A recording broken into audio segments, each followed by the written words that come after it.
दिन में एक बार, जो भी आपकी हॉबी है, आप पेंटिंग करना पसंद करते हैं, आप गाना गाना पसंद करते हैं, आपको सिंगिंग, डांसिंग, म्यूजिक को सुनना बहुत अच्छा लगता है, आप दिन में एक बार ऐसा जरूर करिए। और ये चीजें बच्चों को लगती है कि मेरा टाइम खराब कर रही हैं, लेकिन नहीं, ये आपको मोटिवेट कर रही हैं।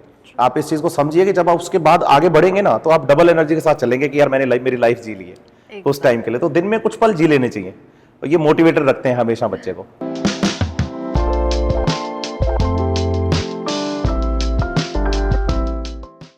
Hello everyone, this is Shruti Jain welcoming you all to the channel Unacademy Kota Diaries, and I am sitting with our biology educator at Unacademy Kota Center, none other than Jagdeep sir. Hello sir. Ji ma'am, कैसे हैं आप? I'm good sir, आप बताइए। मैं बहुत अच्छा हूँ। Sir आज मेरे पास ना काफ़ी सारे क्वेश्चंस हैं आपके लिए, so that I can know you better and also our beloved learners, especially the learners can know you better. तो आप आज सारे आंसर्स करने के लिए रेडी हैं? हाँ मैम, बिल्कुल मैं रेडी हूँ, तभी मैं इसी सीट पे बैठा हूँ। आपने बुलाया है मुझे और आंसर्स देने पड़ेंगे इन क्वेश्चंस के मुझे। Thank you so much sir for your sparing your time. Thank you. So सबसे पहला question, so as I just now said कि आप बायोलॉजी एजुकेटर हैं, जी। तो पहला क्वेश्चन मेरा यही है कि why did you choose biology? आपने बायोलॉजी ही क्यों चूज किया? बायोलॉजी चूज करने के पीछे एज सच कोई इतनी बड़ी कहानी नहीं है, लेकिन मेरे जो टीचर्स थे उन्होंने मेरा बायोलॉजी में जो इंटरेस्ट था वो डेवलप कर दिया। कैसे कर दिया कि 10th मैंने जैसे ही पास आउट किया, तो 10th पास आउट करने के बाद 11th क्लास में बात आई कि भाई सब्जेक्ट क्या लेना है। तो एक्चुअली हम क्या, एक ग्रुप था हमारा दोस्तों का 10th क्लास तक, 9 दोस्त थे हम एक साथ। Okay. और सबके सब सरदारों के लड़के थे। अच्छा। तो एज ए बैक बेंचर भी कह सकते हो आप, लेकिन पढ़ने में हम इतने बुरे नहीं थे, परसेंटेज ठीक थे हमारे। तो हम क्या मैथ्स की क्लास में बैठ गए। वो ईयर ऐसा चल रहा था कि भाई मैथ्स को लेकर थोड़ा सा ये चल रहा था कि भाई इंजीनियर्स की ज़्यादा डिमांड है और डॉक्टर्स की कम। तो रेशो रहता था कि 40 स्टूडेंट्स में से 35 मैथमेटिक्स के साथ होते थे और 5 बायोलॉजी के साथ होते थे। अच्छा। अब हम भी इंस्पायर्ड थे कि हम भी मैथमेटिक्स लेंगे, और हम जाके बैठ गए मैथ्स की क्लास में। तो हमारे जो मैथ्स के टीचर थे तो उन्होंने हमें देखा। अब क्या होता है कि छोटी जगहों पर, छोटे जो गांव हैं, जो कस्बे हैं, वहाँ पर सब लोग एक दूसरे को जानते हैं कि भाई कौन किसका है, किसके घर से है। तो वो टीचर जो थे वो भी सरदार थे और फैमिलियर थे और जानते थे कि भाई ये बच्चे हैं। तो उन्होंने हमें खड़ा करके बाहर निकाल दिया कि भाई ये क्लास आप लोगों के लिए है ही नहीं। आप लोगों को तो साइंस थोड़ी पढ़नी है, चलो चलो आर्ट्स में चलो या एग्रीकल्चर में चलो। Okay. तो हम जैसे ही बाहर निकले तो क्या होता था कि मैथ्स की और बायोलॉजी की क्लास ना अलग होती थी, फिजिक्स और केमिस्ट्री एक साथ लगता था। Okay. तो यहाँ रूम में मैथ्स लग रहा है, बाहर निकलो तो साथ वाले रूम में बायोलॉजी चल रही है। तो मेरे साथ मेरा दोस्त था पवनदीप, मुझे आज भी याद है। उसने कहा कि ये भी साइंस की क्लास है, चल इसमें चलते हैं। तो मैं उसको समझा रहा हूँ कि मैंने कहा यार नहीं, उन्होंने बेइज्जती करी है, ये भी करेंगे, अपने वहीं चलते हैं आर्ट्स या एग्रीकल्चर में। तो फिर भी देखते तो हैं। हम एक साथ 4-5 जब घुसे तो सामने सर के पास केवल 5 ही स्टूडेंट बैठे थे। अच्छा। बायोलॉजी के राजेंद्र सर पढ़ा रहे थे उनको। और जैसे उन्होंने देखा तो उनका चेहरा खिल गया कि अरे और बच्चे आगे बायोलॉजी के। उन्होंने बड़ी आप भगत करी और रिस्पेक्टफुली हमें बिठाया। तो बस उस दिन मैं बायोलॉजी का स्टूडेंट हो गया, और डेस्टिनी आज ये है कि मैं आपके साथ बैठा हूँ। Wow, such a beautiful experience. मतलब कितनी प्यारी आपकी जर्नी रही है। मतलब ऐसे मैंने आज तक कभी ऐसे सुना नहीं था, but it's a good and something very different to hear about. Thank you so much sir. Okay, so my next question here comes up that sir मुझे पता चला था, बिकॉज मैंने यहाँ आने से पहले आपके बारे में रिसर्च भी किया, that I got to know that you have gone through so many hardships, काफ़ी स्ट्रगल्स आपकी लाइफ में रहे, but still you have now come up as a strong person. आपने किस तरीके से अपने हार्ड टाइम्स को फाइट किया, एंड वो आप क्या कहना चाहेंगे अपने लर्नर्स के लिए, अपने व्यूअर्स के लिए, कि कैसे वो एक मोटिवेशन का जरिया रहा आपके लिए? ये बात आप बिल्कुल ठीक कह रही हैं। मेरा जो जर्नी रही है 8th क्लास के बाद से आज तक की, अब मैं एजुकेटर हूँ, कोटा के अंदर पढ़ा रहा हूँ, और बहुत सारे बच्चों को मैंने मेडिकल कॉलेज में जाते हुए देखा है, लाइफ बनते हुए देखी है। लेकिन मेरा खुद का जो रहा बचपन, वो सच बात है कि स्ट्रगलिंग था। उस चीज़ को मैंने कभी भी ये सोच के नहीं सोचा था कि मैं एजुकेटर बनूंगा या ऐसा कुछ करूंगा। बस मैं पढ़ता गया, मैंने कभी अपनी कंसिस्टेंसी को छोड़ा नहीं। ऐसा नहीं था कि मैंने केवल पढ़ाई करी है, मैंने पढ़ाई के साथ बहुत सारे काम किए हैं। मतलब मैं जब कॉलेज में था, जब मैं स्कूल में था, तब भी मैं स्कूल टाइम के अलावा बहुत सारे काम करता था। मैंने छोटे से छोटा काम किया है, बड़े से बड़ा काम किया है। आज एक एग्जांपल देता हूँ, ज़्यादातर बच्चों को इसके बारे में पता भी है कि मुझे ड्राइविंग बहुत पसंद है। अच्छा। और मैंने वो ड्राइविंग जो मुझे पसंद है वो मैंने प्रोफेशनली भी करी है। मतलब पढ़ाई के साथ साथ जब भी मुझे टाइम मिलता था तो मैंने प्रोफेशनल ड्राइवर की फॉर्म में भी मैंने काम किया है।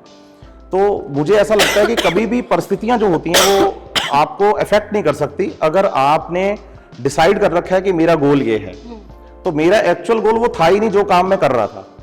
मेरा एक्चुअल गोल ये था कि मुझे मेरी एजुकेशन कंटिन्यू रखनी है, कंडीशन कोई भी चले, लेकिन मेरे को मेरी एजुकेशन से टूटना नहीं है। तो साथ में सर्वाइवल के लिए काम की जरूरत थी, स्ट्रगल मैंने किया है, ये सच बात है, आपने बहुत सही बात बोली है।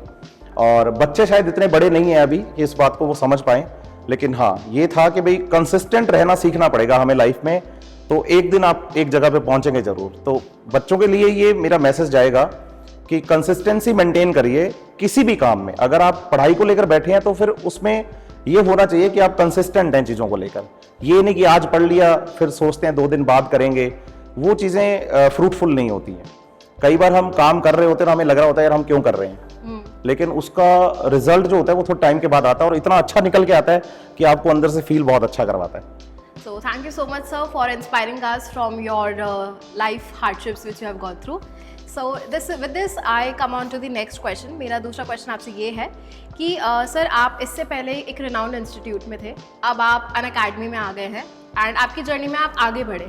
So how do you see this with your students, मतलब बच्चों के साथ ऐसा आप कैसे देखते हैं अपने आप? श्रुति मैम, ये आपने बिल्कुल एक ठीक क्वेश्चन पकड़ा है। बहुत सारे बच्चे ये बात जानना भी चाहते हैं कि भाई आप ऑलरेडी पहले से कोटा में थे, इतने साल से पढ़ा रहे थे और सब सही चल रहा था, तो आप अन अकेडमी क्यों आए, अन अकेडमी ही क्यों? तो शायद पहले मेरे पास इसका सही आंसर ना होता, लेकिन आज मैं 1 साल से ज़्यादा अन अकेडमी में काम कर चुका हूँ, बच्चों को डील कर लिया मैंने, पढ़ा भी दिया, तो मेरे पास एक सही आंसर ये है आज कि जो अन अकेडमी का सिस्टम मैंने नोटिस किया है वो स्टूडेंट प्रायोरिटी सिस्टम है। स्टूडेंट प्रायोरिटी सिस्टम में एक एग्जांपल मैं आपको दे सकता हूँ कि ये स्टूडेंट की चीज़ों का ख्याल रखते हैं। जैसे इससे पहले जहाँ भी जिस भी इंस्टीट्यूट में मैं था वहाँ वाइट बोर्ड पर ही हमने पढ़ाया, कोविड से पहले भी और कोविड के बाद भी। और ज़्यादातर ये होता था कि कलरफुल मार्क्स हाथ में है मेरे 5 से 6 और मैं उन्हीं से ही बच्चों को पढ़ा रहा हूँ। अन अकेडमी आने के बाद एक हाइब्रिड मॉडल आया बच्चों के लिए। शुरू के दिनों में डिजिटल स्क्रीन लगी क्लासरूम में, तो लगा कि भाई पता नहीं क्या होने वाला है, पहली बार पढ़ा रहे हैं, पता नहीं कैसे होगा। और फिर उसके बाद कैमरास भी लग गए। लेकिन आज मैं ये चीज़ नोटिस करता हूँ कि जैसे मैं एक क्लास में पढ़ा के आया हूँ 1 घंटे 20 मिनट 25 मिनट 1.5 घंटे क्लास, कई बार क्या होता है कि बच्चे का प्रेजेंस ऑफ माइंड वैसा नहीं रहता पूरी क्लास के अंदर कंटिन्यूअस। एक टाइम ऐसा आता है कि भाई 5 मिनट के लिए बच्चा कहीं ना कहीं चला गया, फिर वापस आया, उसे लगता है यार ये 5 मिनट की चीज़ मेरी रह गई। अब उसको ये होता था कि टीचर काउंटर पे मिलेगा और मैं जाके टीचर से बात करूंगा, वो चीज़ माइनस कर दी है अन अकेडमी ने। उस बच्चे के पास मेरी उस क्लास की रिकॉर्डिंग है, वो घर पे जब बैठा है रिवीजन के लिए और उसको कोई चीज़ अगर याद नहीं आ रही है तो उसे देख सकता है, रिकॉल कर सकता है, दोबारा रिव्यू कर सकता है कि सर ने ये बात कैसे समझाई थी। दूसरा, जो मैं क्लासरूम में बोलता हूँ और मैं बच्चों को जो लिखवाता हूँ, बच्चा वो लिख रहा है। एक टीचर की बात कर रहा हूँ, हालांकि मैं नोट्स बनवाता ही नहीं हूँ, बच्चे बहुत अच्छे से जानते हैं, लेकिन क्लासरूम में मैंने किसी चीज़ को कैसे समझाया था या मैंने कैसे ड्रॉ किया था, बच्चा उस चीज़ को देखना चाह रहा है दोबारा फिर से रिकॉल करने के लिए, तो उसका भी उसके पास PDF है कि सर ने ये बात कैसे समझाई थी। तो स्टूडेंट प्रायोरिटी सिस्टम है और मेरे को लग रहा है कि हाइब्रिड मॉडल आने के बाद अन अकेडमी को देख के और भी बहुत सारे लोगों ने इसी सिस्टम को फॉलो भी किया है। और हाइब्रिड मॉडल अभी तक का मुझे सबसे सही सिस्टम लगा इनका, और स्टूडेंट प्रायोरिटी जो लगती है उसी वजह से मैं आज अन अकेडमी के अंदर हूँ। और शुरू में लगता था कि मेरे पास सही आंसर नहीं होगा शायद, लेकिन आज मेरे पास बहुत सही आंसर है कि मैं बता सकता हूँ लोगों को कि मैं आज अन अकेडमी में क्यों। Exactly. So such a great thing for all the learners here that sir की सबसे पहली priority is student priority, and जो ये आपने सब मॉडल की बात की, obviously yes it is so much beneficial for the students कि अगर कोई क्लास मिस भी हो जाती है तो बच्चा उसको देख सकता है रिकॉर्डिंग को, but at the same time it's a check point for you as well that ये हमें रोज नहीं करना है, that हमें क्लास छोड़ के ऑफलाइन क्लास छोड़ के हम रोज रिकॉर्डिंग करें, that you should not do, but yes it's the good point which sir has really highlighted. So thank you so much sir for this answer. Now coming on to the second question. Okay sir, so my next question is here that अभी जैसे आपने अपनी journey बताई कि आप biology ऐसा subject choose किया, तो सर नीट में आपने जो एजुकेटर का रोल स्टार्ट किया, so how is that rewarding to you, मतलब आपने कैसे स्टार्ट किया? इसको आप ऐसे देख सकते हैं मैडम कि जहाँ से मैं आता हूँ तो ऐसा लगता था कि भाई मैथ्स लेते हैं तो इंजीनियर बनते हैं, बायो लेते हैं तो डॉक्टर बनते कैसे हैं किसी को नहीं पता है ना, मतलब एरिया ही ऐसा था, तो ज़्यादा जानकारी थी नहीं लोगों के पास। मैंने मेरे आसपास के लोगों में से कुछ बच्चों को जाते हुए देखा भी कि भाई वो तैयारी के लिए जा रहे हैं, फिर उनको मैंने वहाँ से आते हुए वापस भी देखा कि यार हो नहीं पाया हमसे, है ना। तो वो चीज़ कहीं ना कहीं मेरे दिमाग में सेट हो गई कि भाई लोग बाहर जाते हैं तैयारी करने के लिए और कुछ सक्सेस होते हैं और कुछ सक्सेस नहीं होते।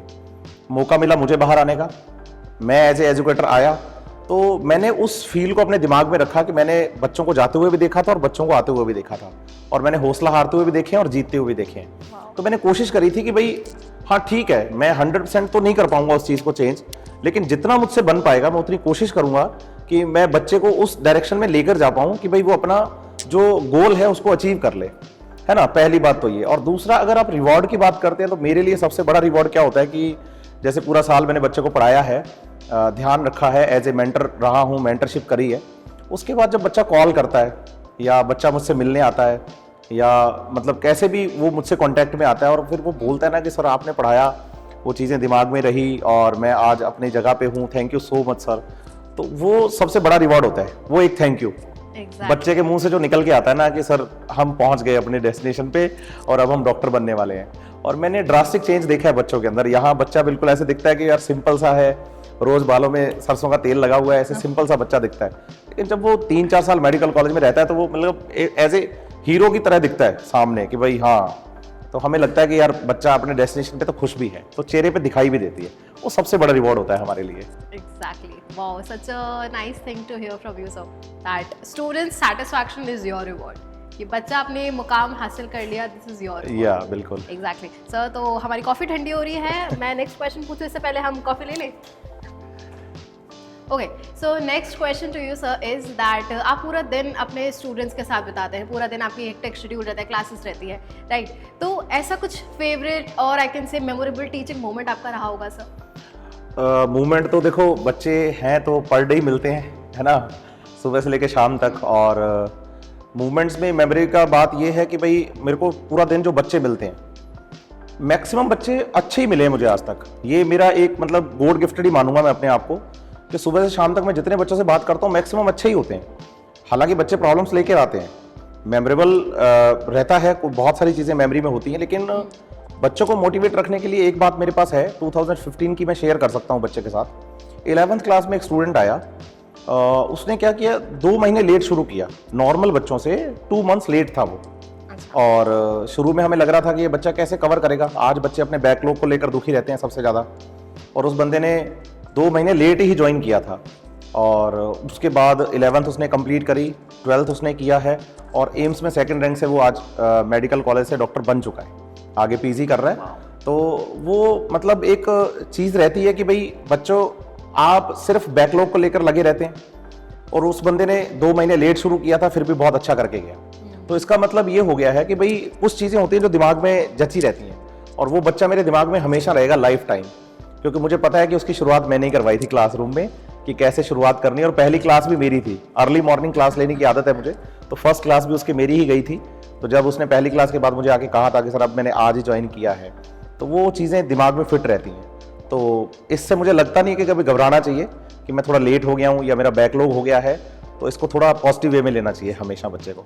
Exactly sir, such a nice thing to hear from you sir, that इतना प्यार आपका मोमेंट रहा है। सर इसी के साथ आप जैसे टीचिंग आप करते हैं ऑन द डेली बेसिस, तो कभी ऐसा लगता है कि यू आर टायर्ड, या फिर how do you keep yourself motivated, and हमारे स्टूडेंट्स को साथ में आप कैसे मोटिवेटेड रखते हैं? देखो इसमें 2 चीज़ें हैं, टीचिंग है, काम है, मेरा प्रोफेशन वही है, तो ऐसा नहीं होता कि चैलेंजेस नहीं आते, चैलेंजेस आते हैं, पर डे ही आते हैं, कभी सिलेबस को लेकर, कभी टॉपिक को लेकर, और हर दिन एक जैसा नहीं जाता, इवन बच्चे का भी और टीचर का भी चैलेंजेस होते हैं मेरे साथ भी। लेकिन जो मेरा पास्ट रहा है, जो मेरी लाइफ रही है ना, उससे मैं बहुत ज़्यादा मोटिवेटेड रहता हूँ चीज़ों को लेकर। मैं ऐसे कहता हूँ यार ऐसी सिचुएशन से निकल के आया हूँ ना मैं, ये तो कुछ है ही नहीं, इसको तो मैं यूँ निकाल दूंगा।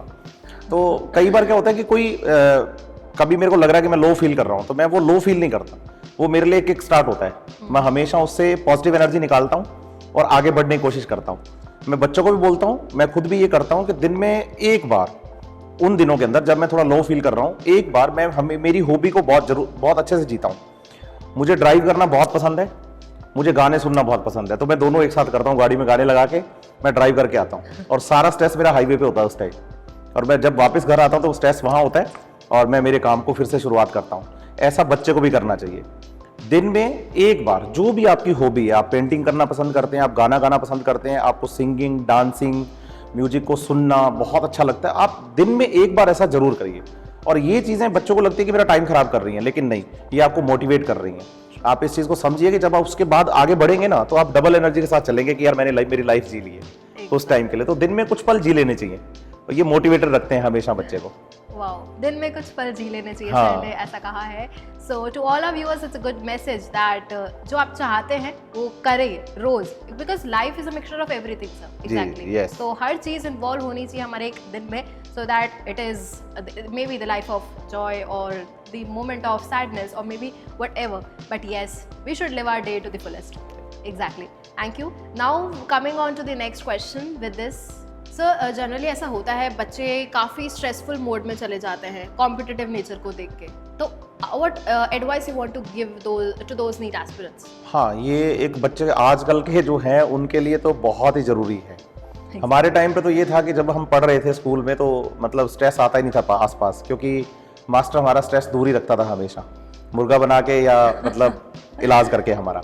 लेकिन आजकल थोड़ा सा बच्चे के साथ रहता है कि भाई स्ट्रेस बहुत जल्दी फील कर लेता है वो। तो मेरे को एक बात हमेशा लगती है जो बच्चे को हमेशा याद रखनी चाहिए, कि अगर आप दिन में कोई जोक सुनते हैं और आप उस पर बहुत जोर से हंसते हैं, तो मुझे नहीं लगता कि वो जोक पे आप पूरा दिन उस एनर्जी के साथ हंस पाएंगे जैसा कि आपने पहली बार हंसा था। True. इसका मतलब ये हो गया है कि भाई अच्छा टाइम जो है ना वो हमेशा नहीं रहता। तो आप ये भी समझ के चलिए कि जो बुरा टाइम आपका चल रहा है इस टाइम, या आप स्ट्रेस में चल रहे हैं, वो भी हमेशा नहीं रहेगा। चीजें बदलती हैं और उनको बदलने के लिए आपको उनके साथ खड़े रहना होगा। तो अगर आपको स्ट्रेस है या आपको लग रहा है कि एग्जाम में, जैसे मैं एक एग्जांपल दूं, तो बच्चा आके कहता है कि सर लास्ट ईयर कितने मतलब एस्पिरेंट्स थे, तो मैंने कहा यार 20 लाख प्लस थे। तो उसने कहा कि सर देखो ना मेडिकल कॉलेज की सीट्स कितनी है। मैंने कहा प्राइवेट और अगर गवर्नमेंट में मिला दूं तो अप्रॉक्सीमेटली 1 लाख सीट है, जिसमें से 50,000 प्योरली गवर्नमेंट सीट्स हैं। तो कहता है सर देखो 20 लाख प्लस बच्चे थे और 50,000 ही गवर्नमेंट सीट है, मैं तो कहाँ आता हूँ। फिर मैं उसको समझाता हूँ कि भाई 50,000 सीट्स तू देख रहा है, लेकिन आप ये भी तो सोच के देखो कि 49,999 अभी भी तेरे लिए एक्स्ट्रा है, तेरे को तो एक के लिए लड़ना है ना। Exactly. तो वो पॉजिटिव चीज पे चलना होता है। फिर बच्चा कहता है सर मेरी तो देखो 50,000 में नंबर नहीं आ रहा और मैं तो 50,000 बच्चों से पीछे पिछड़ गया हूँ। तो मैं ये भी समझाने की कोशिश करता हूँ कि भाई 20 लाख बच्चों में अगर आपकी रैंक 50,000 तक आ रही है, तो आप ये भी तो सोचो ना कि 19.5 लाख अभी भी आपके पीछे हैं। तो वो थिंकिंग का लेवल होता है कि आप सोच क्या रहे हो। गिलास आधा भरा हुआ है आधा खाली है, वो एक कॉमन सी थिंग है, तो उस पर चलना होता है। हर चीज की दो चीजें मतलब दो पहलू होते हैं। आपको देखना है कि आप पॉजिटिव एस्पेक्ट के साथ खड़े रहेंगे या नेगेटिव एस्पेक्ट के साथ खड़े रहेंगे। और मुझे हमेशा लगता है कि पॉजिटिविटी कहीं ना कहीं आपको एनकरेज करेगी। आप इसलिए पॉजिटिविटी के साथ ही चलिए और चीजों को थोड़ा पॉजिटिव वे में देखिए। Exactly. So this has literally given me the goosebumps and like I am brimmed up with so much of positivity. वो सब कहते हैं ना कि एक लाइन है जो पॉजिटिव भी है और नेगेटिव भी है कि ये वक्त है गुजर जाएगा। हाँ। तो अगर अच्छा समय है तो वो गुजर भी जाता है, लेकिन उस टाइम हमें बुरा लगता है, लेकिन बुरा समय भी जब गुजरता है तो हम अच्छा लगता है। लेकिन मुझे मैं आज एक बात बोल सकता हूँ बच्चे को कि जो बुरा समय होता है ना वही आपको सबसे ज्यादा सिखाता भी है। Exactly. इस बात को भी आप याद रखिए। Very true, sir. Like challenges are the opportunities which give us the strength to fight. जी Exactly. सर इसी के साथ जैसे आपने बताया इसके बारे में कॉम्पिटिटिव नेचर से बच्चों को कैसे फाइट करना चाहिए, तो डिटर्मिनेशन एंड परसिवियरेंस कैसे बनी रहे रोजमर्रा की जिंदगी में बच्चों के लिए, उसमें आप क्या कहना चाहेंगे? डिटर्मिनेशन बहुत जरूरी है। इसमें दो चीजें होती हैं। बच्चा हर चीज को किसी तरीके से आपको शुरुआत करनी पड़ेगी। जैसे फॉर एग्जांपल मैं एज ए टीचर अगर बात करूं, मैंने किसी बच्चे को डांट दिया चलती क्लास के अंदर, तो बच्चा उस बात को ईगो पे ले गया, यार सर ने डांटा है ना, अब देखो मैं सर को सिलेक्शन लेके दिखाता हूँ। ये उसके लिए एक ट्रिगर है ना। डिटर्मिनेशन यहीं से शुरुआत हो गई उसकी कि वो अपनी चीजों को लेकर डिटर्मिनेट हो गया। अब कई बार होता है कि मेरी डांट को बच्चा पॉजिटिव ले गया कि नहीं यार सर ने डांटा है, चलो मेरे अच्छे के लिए डांटा है, लेकिन उसके पेरेंट्स ने उसको कह दिया कि यार देख तेरे फलाने बच्चे के, तेरे बुआ के बेटे के तो नंबर ठीक आ रहे हैं, तेरे ठीक नहीं आ रहे। वहां वो उस चीज को डिटर्मिनेशन के साथ जोड़ सकता है। मेरे पास एक बहुत बढ़िया एग्जांपल है, मैं आपको बताऊं। 2019 में एक बैच में पढ़ा रहा था मैं, हिंदी मीडियम का बैच था, और बहुत रेयर होता है कि भाई पूरे साल के अंदर हिंदी मीडियम बैच आपको पढ़ाने के लिए मिले। तो एक बच्चा था, मतलब मेरे से एज में कुछ ज्यादा बड़ा भी नहीं था, हमारा एज डिफरेंस भी बहुत कम था, ऑलरेडी गवर्नमेंट जॉब में था बच्चा। लेकिन उसके अपने सीनियर के साथ थोड़ा सा डिस्प्यूट हुए और उन्होंने कहा कि देख मैं डॉक्टर हूँ, डॉक्टर तू नहीं है। उस बात को उस बच्चे ने अपने अंदर ऐसे घर कर लिया कि 1 साल के अंदर वो सिलेक्शन लेके गया है और आज वो मेडिकल कॉलेज से मतलब डॉक्टर बन रहा है, एमबीबीएस कर रहा है और उसके पास जवाब है देने के लिए लोगों को। तो डिटर्मिनेशन उस लेवल का होना चाहिए कि भाई मैं कर क्यों रहा हूं, मुझे करना क्या है वास्तव में, मेरा एम क्या है, मैं मेडिकल कॉलेज में जा रहा हूं तो क्यों जा रहा हूं, मेरा आगे का सोचना क्या है, मेरा थिंकिंग का लेवल क्या है। तो डिटर्मिनेशन उस लेवल की होनी चाहिए। ये नहीं कि हाँ भाई घर वालों ने फीस भर दी है, मुझे पेपर देना है, बस मैं इसलिए तैयारी कर रहा हूं। वो लेवल नहीं होना चाहिए हमारा, मुझे ऐसा लगता है। तो डिटर्मिनेशन उस लेवल का होना चाहिए। Wow. So, learners and to all the viewers, are you determined to fight for the NEET? Okay, so this is again give me another question. Okay, sir. So I want to ask you another question. That is, आप कुछ मुझे ऐसे बताइए कुछ key qualities जो एक aspiring doctor should really possess. मैं मेरे स्टूडेंट्स की बात करूं तो मुझे ऐसा लगता है कि भाई जो स्टूडेंट्स मेरे डॉक्टर बनने के लिए जा रहे हैं, ऑल ओवर इंडिया जितने भी बच्चे हैं, एक तो ना स्टूडेंट का पेशेंस लेवल बहुत हाई होना चाहिए, क्योंकि आप डॉक्टर बनने जा रहे हैं। एक ऐसी जॉब है जिसमें आपको अपने पेशेंस पे सबसे ज़्यादा काम करना होगा। एक एग्जांपल है कि भाई अगर आप ऑपरेशन थिएटर में हैं तो ऑपरेशन थिएटर में हम देखते हैं कि भाई बहुत बार सिचुएशंस सडन बदलती हैं, फ्रिक्शन ऑफ सेकंड्स में ठीक भी हो जाती हैं, बिगड़ भी जाती हैं। तो उस टाइम पे आप अपने आप को कितना स्टेबल रख सकते हैं, ये बहुत इंपॉर्टेंट होता है डॉक्टर के लिए।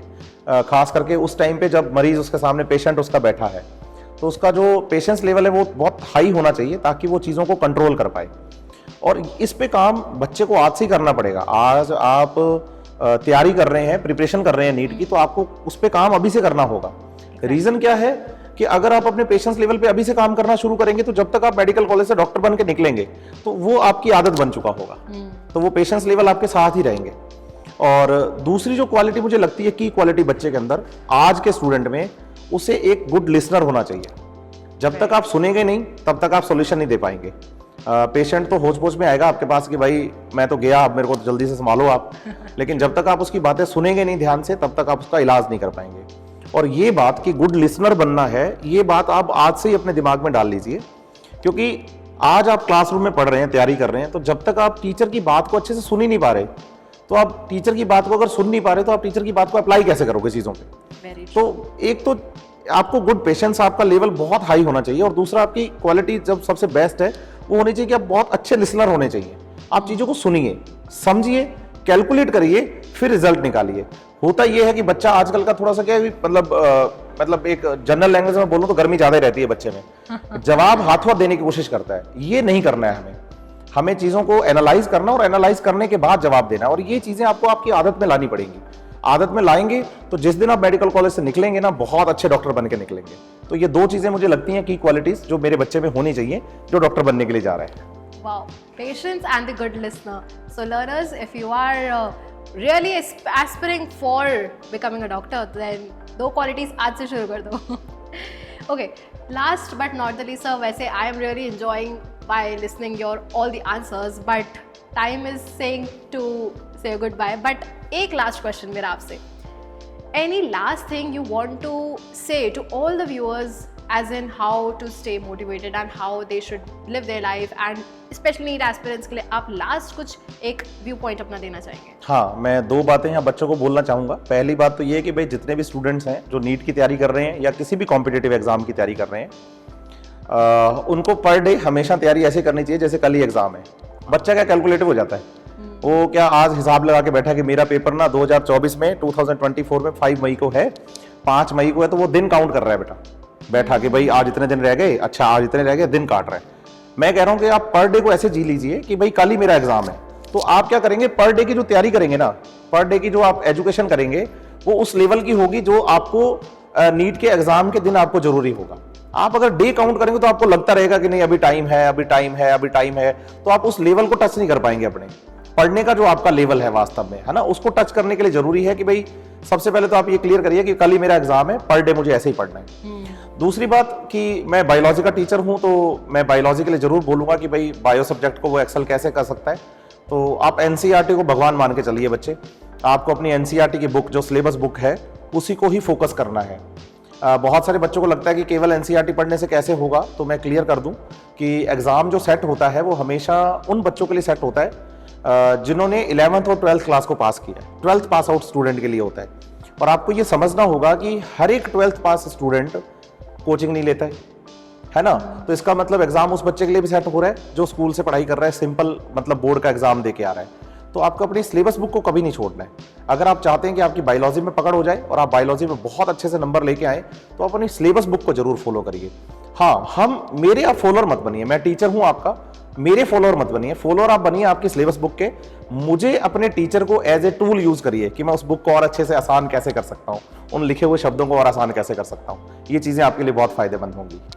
Thank you so much, sir, for such beautiful answers, and I am really hoping that जितना मज़ा मुझे आया है उतना मज़ा हमारे viewers को भी आएगा. So thank you so much, sir, for sparing your precious time and giving me an opportunity to know you better. And we'll come up with more videos in future. Till then, let's crack it. Crack it.